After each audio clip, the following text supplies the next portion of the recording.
Salutare, oameni buni! Eu sunt Nicu, inginerul de serviciu. Astăzi vă vorbesc direct din câmpul de dezvoltare, unde avem semănat grâu Fedele Miranda, categoria biologică bază, pe 114 hectare, din totalul de 780 de hectare de loturi semincere de grâu și orz. Vom vorbi despre un subiect esențial pentru agricultură, multiplicarea grâului, adică producerea de sămânță certificată. Vreau să aflăm împreună ce zice legea, care sunt categoriile biologice, ce condiții trebuie să respecte pentru puritate, germinație și mai ales ce pași trebuie să urmezi tu dacă vrei să faci acest lucru legal și corect. Totul începe cu o sămânță de calitate. În cazul nostru am folosit sămânță multiplicată de către noi din sămânța amelioratorului. Am produs prebază 1, apoi prebază 2 și în final bază pe care am semănat aici. Aceasta a fost înmulțită de noi în câmpurile experimentale, în condiții stricte de izolare, pentru a obține categoria bază. Aici, în acest câmp de 114 hectare, are loc multiplicarea de la bază la certificatul 1,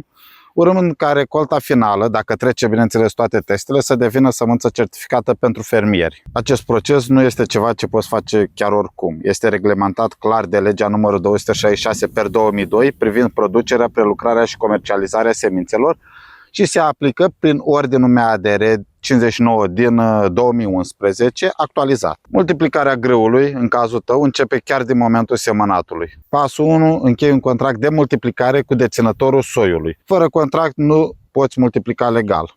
După semănat, maxim câteva zile, trebuie să depui un dosar de multiplicare la Inspectoratul Teritorial pentru controlul calității semințelor și a materialului semincer, prescurtare ITCSMS.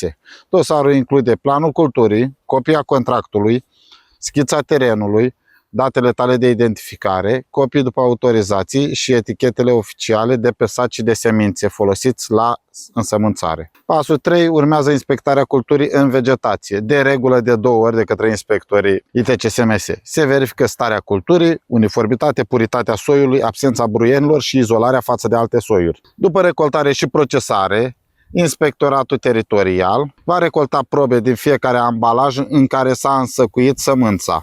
Bineînțeles, după condiționare. Aici se verifică puritatea, germinația, umiditatea, bolile, corpurile străine aflate în masa de semințe.